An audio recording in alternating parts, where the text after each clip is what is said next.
we have to show that 1 minus iota is an irreducible element in z iota ring of Gaussian integers. ये हमें पहले prove कर चुके हैं, इसमें ये यूनिट होते हैं 4। ठीक है, तो इररिड्यूसिबल एलिमेंट की क्या कंडीशन तो होती है, पहली होती है कि वो नॉन जीरो भी हो और नॉन यूनिट भी हो।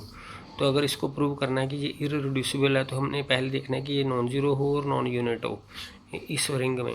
तो ये जीरो तो है ही नहीं, पहली कंडीशन क्लियर। अब ये नॉन यूनिट भी है क्योंकि यूनिट तो सिर्फ ये 4 हैं, ये तो यूनिट हो नहीं सकता, इन चारों के बराबर नहीं है ये। ठीक है, तो इसका मतलब ये यूनिट भी नहीं है। इसका मतलब दूसरी कंडीशन होती है कि अगर इसको प्रोडक्ट ऑफ 2 एलिमेंट्स लिखें, ये एलिमेंट भी इसी रिंग में आने चाहिए जो भी है, क्योंकि इस रिंग में इस तरह के एलिमेंट होते हैं।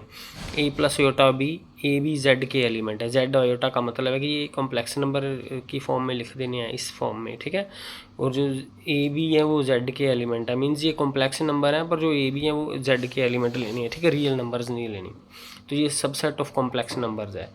तो दूसरी कंडीशन क्या होती है इररिड्यूसिबल प्रूव करने की, कि अगर इसको प्रोडक्ट ऑफ 2 एलिमेंट्स लिखें तो दोनों में से एक यूनिट आना चाहिए। ठीक है, अगर हम प्रूव कर देंगे दोनों में से एक यूनिट है कोई, तो हम शो कर देंगे कि ये 1 माइनस आयोटा है वो इररिड्यूसिबल एलिमेंट है।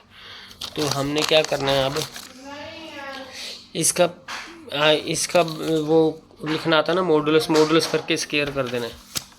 जैसे 1 माइनस आयोटा का मॉडुलस लिखेंगे ये बन जाएगा, तो इसका स्क्वायर करेंगे तो 2 आ जाएगा। सेम वे दोनों साइड में ऐसे ही करना है, इन क्वेश्चंस में ऐसे ही करना है।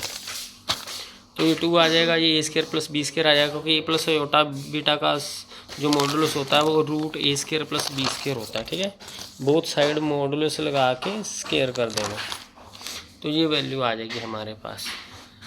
अब क्योंकि ये ए बी सी डी जो है वो जेड के इंटीजर्स हैं, तो इनकी 2 नंबर बन गए, ये इनका मल्टीप्लिकेशन 2 आएगी। 2 तभी आएगी, एक 2 होगा और एक 1 होगा। इसका मतलब चाहे इसको 1 ले लो चाहे इसको 2 ले लो, ये एक ही बात।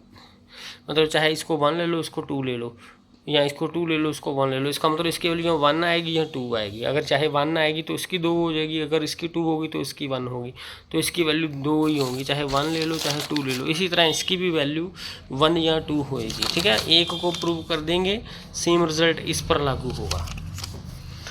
अब इसको 1 और 2 ले लें, अगर इसको 1 ले लेते हैं तो हमने क्या करना है, इंटीजर है, जैसे 0 पुट करेंगे तो ए की वैल्यू क्या आ जाएगी, प्लस माइनस 1 आ जाएगी अगर बी को 0 पुट करते हैं। अगर ए को 0 पुट करते हैं तो बी की वैल्यू प्लस माइनस 1 आ जाएगी। और कोई वैल्यू हम नहीं ले सकते, अगर 1 लेंगे तो ए की वैल्यू 0, अगर बी को 1 लेते हैं चाहे प्लस का चाहे माइनस का, तो ए की वैल्यू क्या आ जाएगी, 0 आ जाएगी, तो वो हम ऑलरेडी ले चुके हैं। उसके बाद अगर बी को 2 लेंगे, बी को 2 पुट कर दिया तो ए स्क्वायर नेगेटिव आ गया। तो अब कोई भी इंटीजर का स्क्वायर नेगेटिव तो होता नहीं है। इसी तरह सिर्फ यही 2 वैल्यूज़ ही हम पुट कर सकते हैं, और कोई भी वैल्यू पुट करेंगे तो इस तरह से वो पॉसिबल वैल्यूज़ नहीं आएंगी, क्योंकि ए भी जेड के एलिमेंट है। तो इस करके हमें सिर्फ ये 2 केस ही बनेंगे, चाहे बी को 0 ले लो चाहे ए को 0 ले लो। इन बोथ केसेस अगर बी को 0 लेंगे तो ए की वैल्यू ये आ जाएगी, अगर ए को 0 लेंगे तो बी की वैल्यू ये आ जाएगी।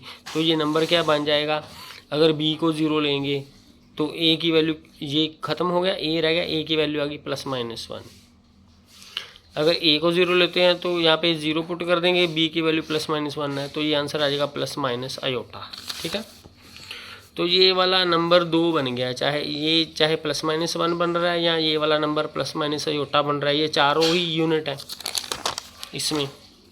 इसका मतलब जो ए प्लस आयोटा भी है वो यूनिट बन गया। ठीक है, चाहे ये यूनिट बन जाए। इसी तरह अगर इसको लेते हैं, इसको भी 2 या 1 लेना है, ये सेम चीज़ है, तो ये भी इसकी वैल्यू भी यहाँ प्लस माइनस 1 आएगी या प्लस माइनस आयोटा आएगी, तो ये यूनिट है। इसका मतलब चाहे वो यूनिट ले लो चाहे वो यूनिट ले लो, दोनों में से कोई यूनिट बन रहा है। तो इसका मतलब ये दूसरी कंडीशन भी सेटिस्फाई कर गया, therefore this is a irreducible element in Z iota.